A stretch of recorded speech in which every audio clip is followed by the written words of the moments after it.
Hello, hello at long last. This is K1 returning with my buddy. And this is RaiderMan here. How are we doing today? And with the magic of video editing, finally, I'm going to get back to station building. So, I have a couple major mods here. Primarily, the Mercury, Gemini, and Apollo, otherwise known as the FASA mod. So it has all the rockets and parts for the Mercury, Gemini, Apollo, and Agena spacecraft. I also have something called Near Future, which gives us some very neat command pods, including some really large ones. Yeah, like these could honestly do as decent replacements for the FASA parts, given that we're currently again having issues with certain parachute options. Yeah, we tried doing a recording with flying a Mercury, and the parachute it came with apparently acts like a drogue, and I squished it in the water about 100 meters per second. So, we are going to get back to station building, but unfortunately I don't have International Space Station parts anymore. Tier. That said, we've got some pretty decent replacements with the Kerbal parts. So let's start by figuring out what our command module is going to look like. I would definitely recommend proper thruster placement this time, as well as solar power and the electrical doohickeys. Well, we obviously need a heat shield, so there we go. Yeah, that would be nice. And a docking collar. It's on there. We also need a retro package. Not really. That was only necessary for Mercury. Sir, oh, I do need parachutes. Parachutes would be a good idea, because I want it to look good as well as fly good.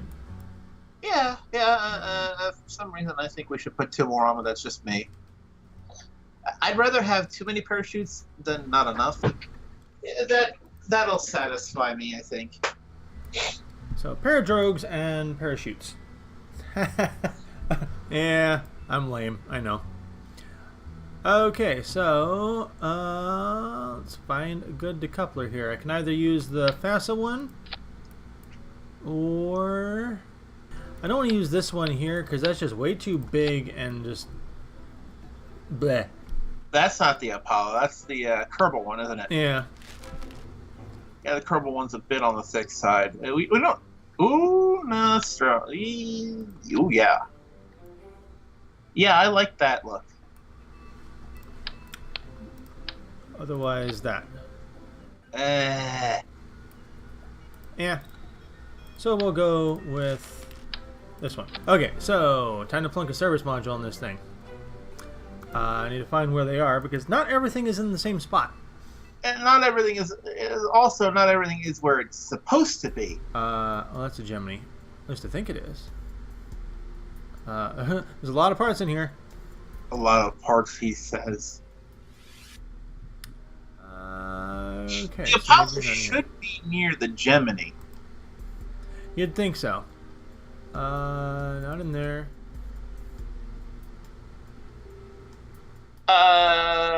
You have a search bar up there. Would that work?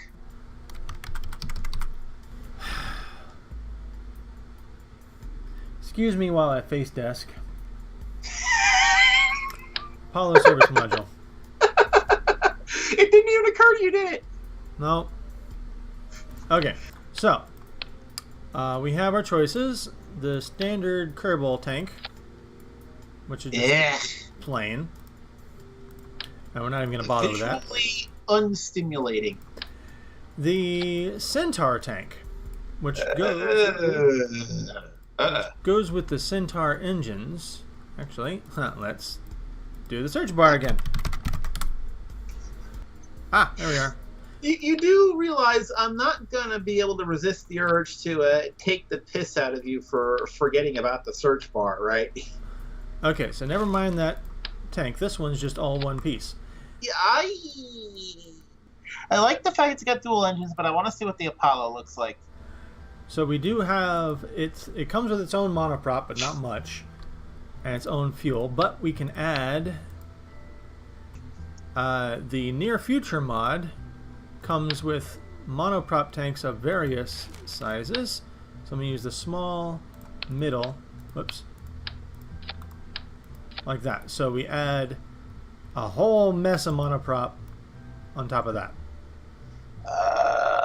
Yeah, I really want to see that Apollo service module in there. Can we keep the Gemini tank with the thrusters there? Lose that. Move the Apollo service module in, and then attach the Gemini to the bottom. Well, that will make it like way too long. So with this case,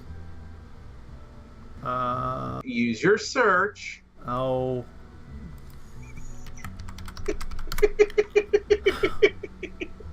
I'm sorry. Aha, see? It's not here. Oh, there it is. Wow, okay, hang on. Apollo. Oh, it was here the whole time. Apollo CSM engine. Okay. I like this. I really do. And it honestly, with the collar around it, with the coupler, it makes me think of the Orion in a good many ways. So we've got plenty of monoprop, a decent amount of liquid fuel and oxidizer, and we have a bay that we can store stuff in on either side. So we've got it made with the Apollo system here. Apparently so. So let's compare the two. This one has 80 monoprop and about the same liquid fuel and oxidizer as the Apollo, but no built-in electric charge. Size-wise, it's about the same, so if I have to put a monoprop thing on here, it's a bit longer. So I think we're actually better off with the Apollo service module. So, engine, we have the Apollo CSM engine, which is the SPS I guess single propulsion system, I think it's called. I'm going to search Apollo again. And what's the output on this thing? In a vacuum, 150 kilonewtons. This one, I think, is... that's a standard. That has a little less thrust. So the SPS is a bit stronger. Go up one of the quads. Move your... Yeah, those. That's too big. That's for the... Really? It can't scale? You know, let's find out. Maybe there is a...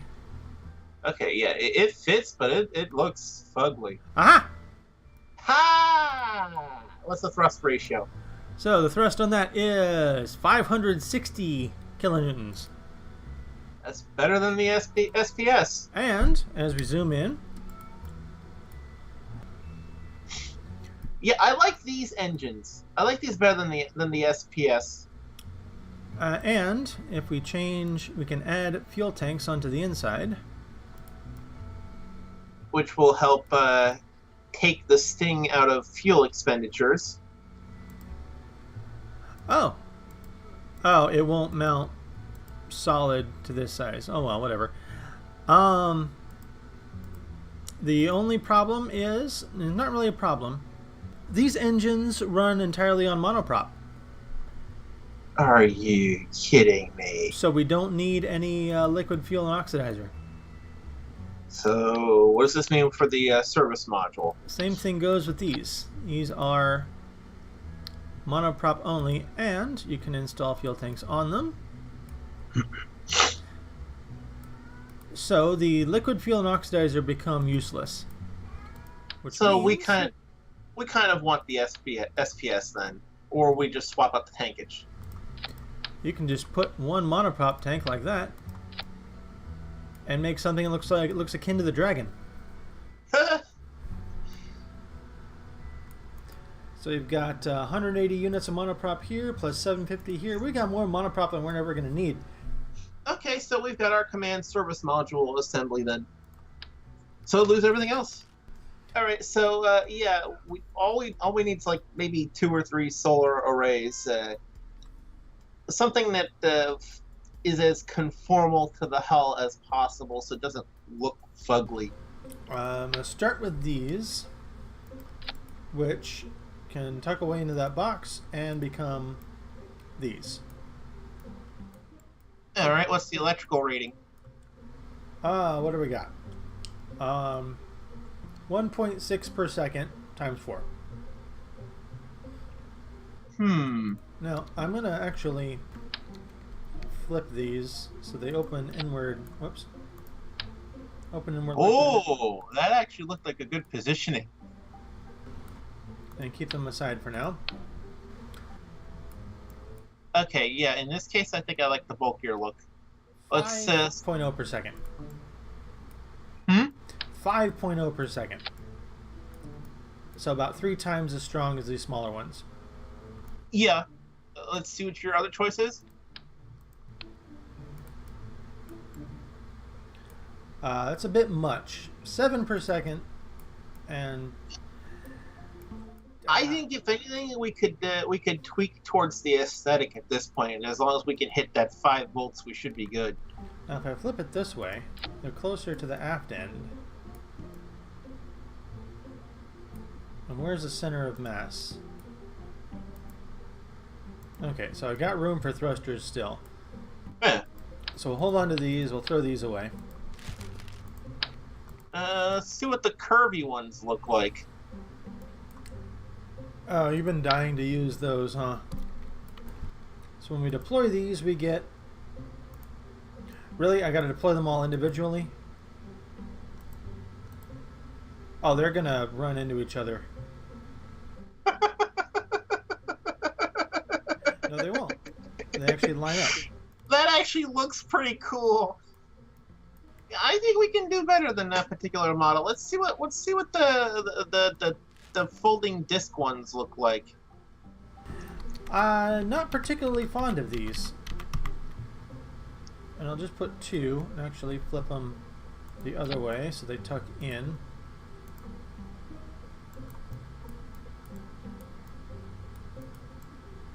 And I'm going to assume that those can rotate to angle on their own into the sun. You know, I'm not entirely sure. I will assume so, yes. Yeah, I like these. You don't. Let's see what the fan ones look like. The fan ones are too big. I can guarantee you right now. They look. If I recall rightly, they also look like they tucked in really neatly. Let's put 4 of these and see what happens. This is too much. What's the voltage rating? Looks like we're going sailing. 75 per second. Yeah, we don't need that much. That's gonna overload this darn thing. Now, the only problem with this, it's gonna make maneuvering tough when getting close to a station. Lose them. Okay, so we're stuck between the fat. Whoops, I can't even get it to line up properly. I mean, we're still going to have potential collision issues unless you stick a solar ring in between there somewhere to act as the battery power for when we have to pull in the panels. Or I could do a double. What's the voltage? This pack is 7, the other pack is 5. Okay, so we're on the super duper size ones. Now the only problem I have with these is they're directly in the middle. Which is going to cause issues with the thrusters, which... Now, if I do that and that, It's more yeah. X-Wing than... I can live with that, I really can. That's rather Orion, isn't it? Yeah, it looks a bit Orion-ish. Yeah, I think I can live with that. Okay, 4 vital points. Let's go to command and control. So we have it's pretty much right on that ring, so I can ditch that. So you've either got Apollos.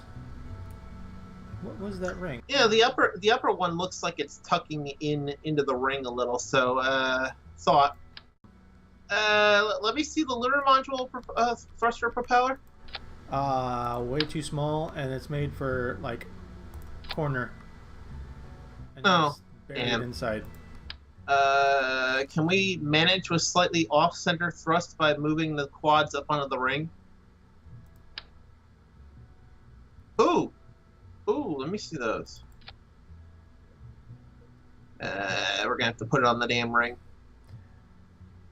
Oh, you can't actually put it on the ring. Now I'm wondering. Oh, Awesome. check this puppy out. Oh, that might actually work better, because it's not gonna run right into the damn ring with the exhaust propellant. And it looks less intrusive. Yeah, let's put those on, and it's damn near spot on. So, 86 the other ones, and put more of those. Yeah, I guess we'll call them hockey puck thrusters, and be done with it. They're basically like the sides of the pods from 2001. Yeah, this looks good. Let's what do you want to call the damn thing? Escape tower, just for the sake of visual aesthetic, or no? Okay. Okay, that looks proper. Now we just need to build a launch vehicle. Okay, so I can put this here and these here, just for the sake of possibly storing. Whoops. Possibly storing cargo on it. Yeah. Oh yeah, and without the big SPS engine in here, eating up all that space, you got room for more stuff. Yeah, like we can haul up a truss in this thing as it is, or a station core module. Put up a little module as the core, and then build from there. Maybe not a full-on station core, but like a docking collar adapter. You know, like those things that the Soyuzes are attached to on the Russian side of ISS. Yeah. I'm gonna go ahead and put a docking collar in here. And for the sake of stability, it is gonna be the devil's own time maneuvering with it, though. well, you need struts on it, otherwise it's gonna like fold itself apart. And once you separate, those will disappear anyway. So there we go. And they're hidden behind the shroud, so you won't see them.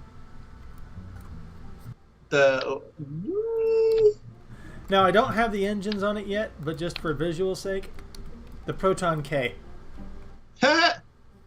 Okay, so we have two ways of doing this. We can either use the Proton or we can use the Apollo. Or the Kerbal Basic. Honestly, I'm leaning towards Apollo because we've already put so much of the Apollo in the first place.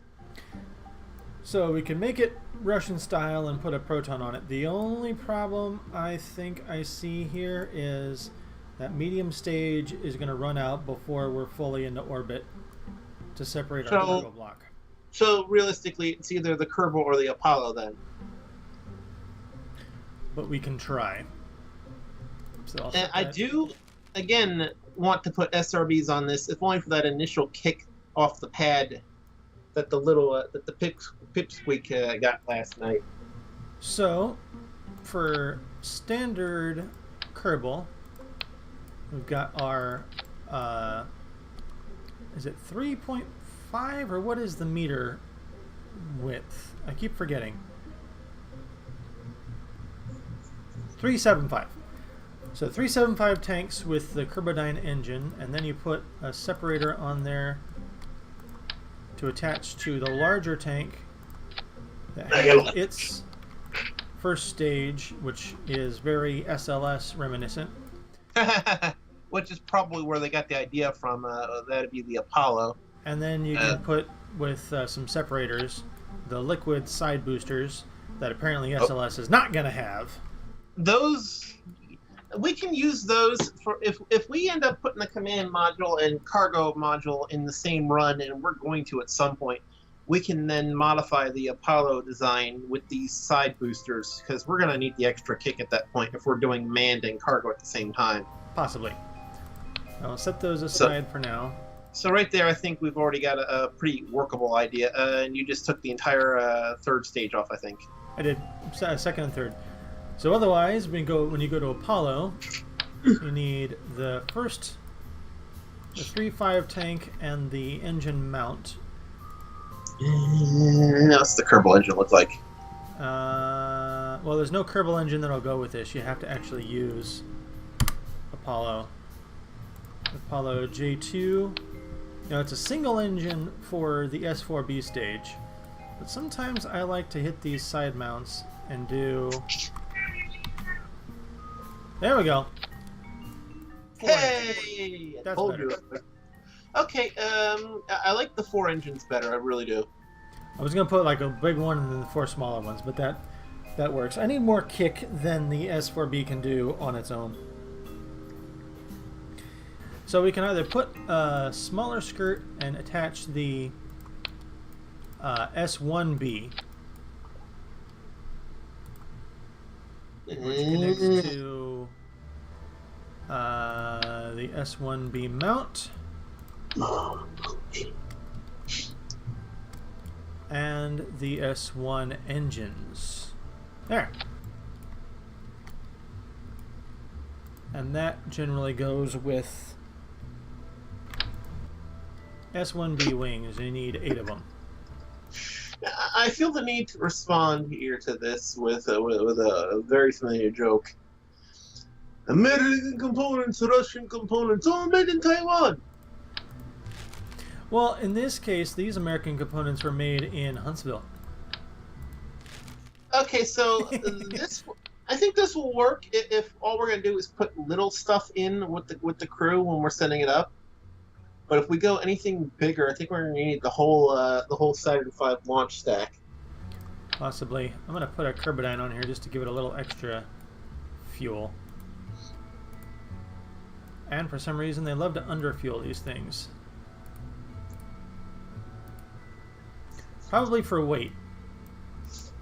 With that being said, I'm probably going to need Explorer rocket motor. Oh, those are small compared to this thing. I'll put them on the wingtips. Now, I'm going to try it just to see how that goes. I mean, all we need is to give it that initial oomph, you know? So I'm going to set that aside for now. All right. Our other option is attach this skirt with the wider tank, and to that wider tank goes... Alright, and you need the skirt slash... There we go. Holy! So that's basically a legit Saturn V with our special capsule up top. Alright, now let's save this as CMM LS for launch stack. It's CMMV. Save. And then move this over. And this becomes... our crewed version with some cargo. CMM1B. What I do need is struts. More and more struts. Because if you don't, it'll just fold up. I take it you have done this. Yes, you have seen it. So let's save this and see what happens. Okay, 3, 2, 1, and let's see what happens. Yeah, even if they don't provide additional thrust, the visual aesthetic alone, I think is worth keeping them.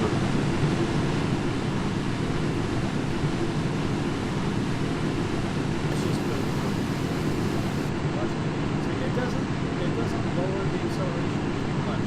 It's very solid. Can we pop those or no? No, I don't have a separator attached. Slowly. We don't want this thing to pull a return to sender. Wow. And there goes our fuel. Well, pitch over and throttle down. Ooh. Nosing over. Okay, yeah, I'm gonna shut up because you know more about this than I do with the maneuvering mechanic. So let's throttle that down to 30%. I have a feeling we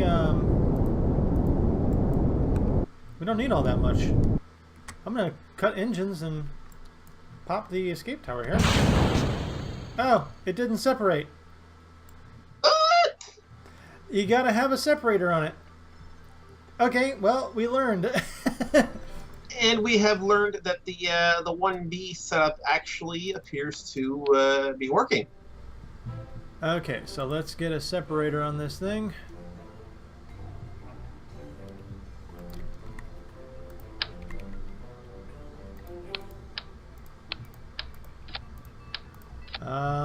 No. Yeah, no. Let's try this one. No. Yeah, not only no, hell no. Okay, let's try something small.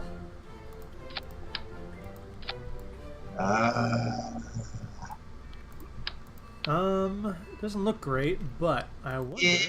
It might work if we can't find anything else. What about would a ferry work? Well, it'll cover that up. Except now it looks like it's got a pug nose.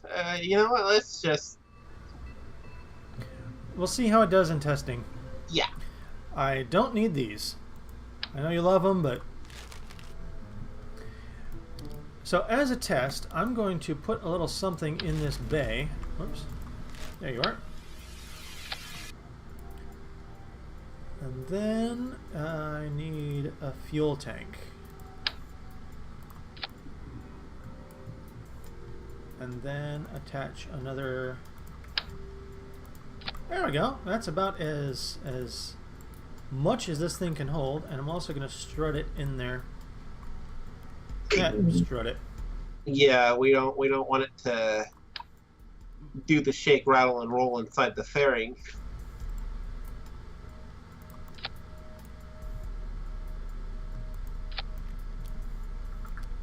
There we go. So this will be our weight test.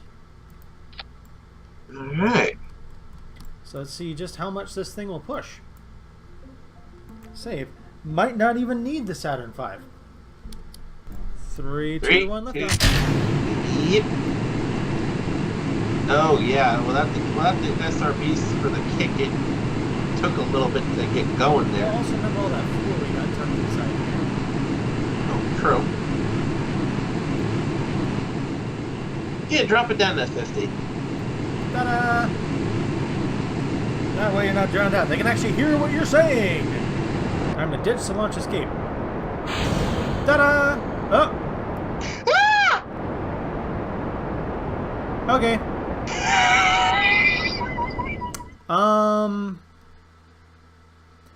I had the fairings on the same group as the launch escape tower. So I'm going to fast forward to here. Hopefully we'll be in sunrise. I can actually see our ship. Panels.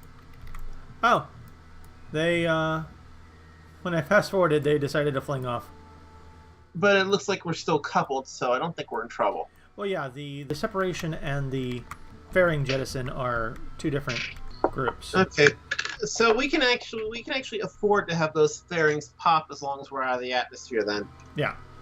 Okay. One of our staging is going faster than us because it's lower than us. That's okay. Funny how that That's works. all kinds of wrong, but whatever. Yeah, it's physics for you. Physics, a sloppy little turd that it wants to be. So I'm going to separate.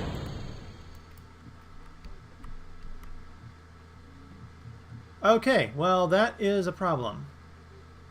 What just happened? The skirt that formed around my engines on the cargo stage stayed connected, but maybe it's not going to be an issue after I get the tank out of there. So we'll find out. So I'm going to pitch over. Deploy your wings before you start nosing in. I'm not losing electric charge at any kind of speed though, but here we go. And as they track in on the sun. Okay, I'm just hoping it doesn't get caught on it. Ideally, anything that's inside here will be smaller than that anyway, so it would pull through. And we have capture. Yes, we do. So let's undock. And see what happens when I try and pull this out. It's going to get hung up on that ring, watch. Are you kidding me? Yes, the one problem with this mod is it'll pass right through it. So it's just a visual glitch. There is no way that should work. That's not even supposed to be there. So the one problem with the mod is visually it puts a skirt around whatever it's connected to that's not the Apollo. But because of how it works physics-wise, it keeps that skirt anchored to this even though it's not physically connected. The skirt may as well not even be there. Yeah. So there's no way to ditch it visually. So that's going to be just a visual glitch we're just going to have to deal with. So I've got myself a fuel truck. So this could be a refueling module for the station when I get a station. And Yeah, the only problem is the off-center. I see us having issues with off-center thrust here. I really do, but... Well, we could just put a pair of thrusters on the... yeah. On the module. Now let's see how much it wobbles when I try and translate up. Or down. Yeah, it tilts. Yeah, I can already see we need to put thrusters on it. But that's okay. This was just a test to make sure it can get in orbit. And it did. Which is why my plan is to put a station up at the 250,000 or 250 kilometer range. The space between 150 and 200 kilometers is what I call the junk zone. That is where all of these spent stages and so forth that make it into orbit will stay. Okay, so time to test the maneuvering of the command module itself. When I get the sun back, it's in my face. We're in shadow. So tilting to the side. It maneuvers well enough. I'm going to turn SAS off and see if we get any wobble. So let's go up.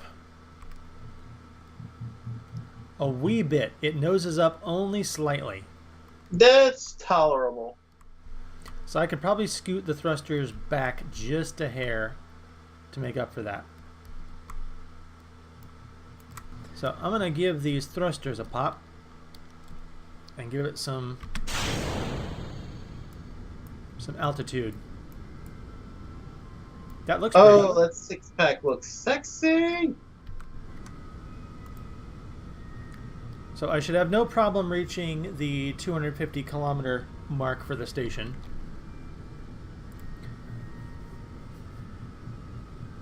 I'm going to see how high we can go.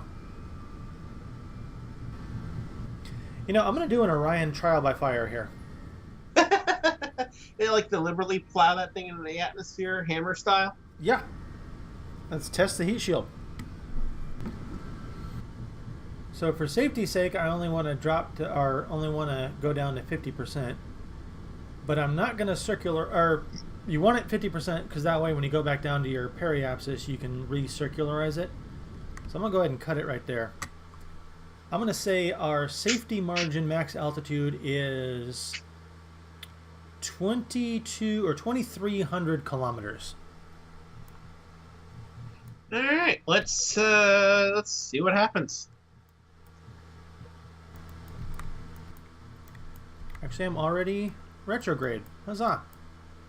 And that's just from us letting it sit at the attitude we put it in the first place, too. Yep. So let's dip it all the way down. I'm going to put that periapsis straight into the ground. Don't we want water, or are we doing the grounding? It might be water. I'm not sure. I guess that just depends on how it happens. We've got two options here. We can just ditch our service module and let nature run its course. Or, if you feel you're going too fast, we got enough fuel left to spill off the rest of the speed. But I'm not going to do that. Do you think we're going too fast? I don't know. This is why I call it a trial by fire. Let's leave the wings out, because those will add to the aero braking, I think. Well, I don't want this thing attached when I get the atmosphere anyway. Oh, well, okay. So, goodbye. So this will be a test of the heat shield, and then to see if our parachutes work after all that.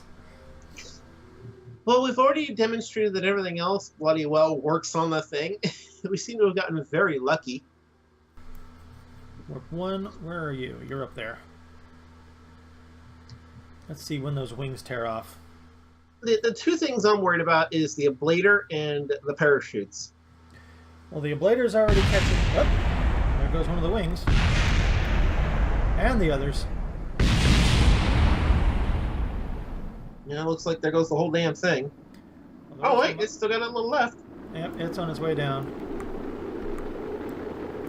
Uh-oh. So what's heating up? I don't know. I might be my... What is heating up? It's not telling me. That's not a good sign. Well, something is being very warm. Maybe it's the ablator? Well, the ablator's still doing its job. So what the hell's heating up? I do not know. As long as nothing blows up, I'm fine. And this is way faster than I ever intend to come in anyway. Yeah, we're deliberately trying to provoke the thing in what we're doing.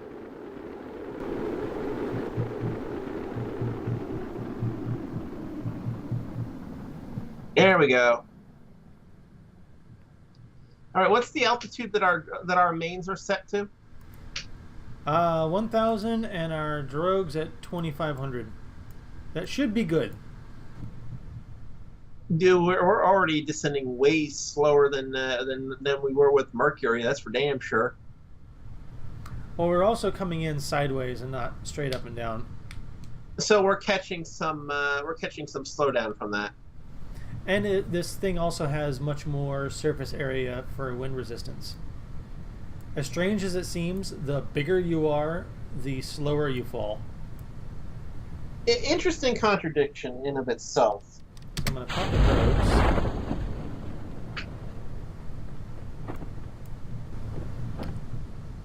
And as soon as they unfurl, we should immediately begin shedding speed like nobody's business.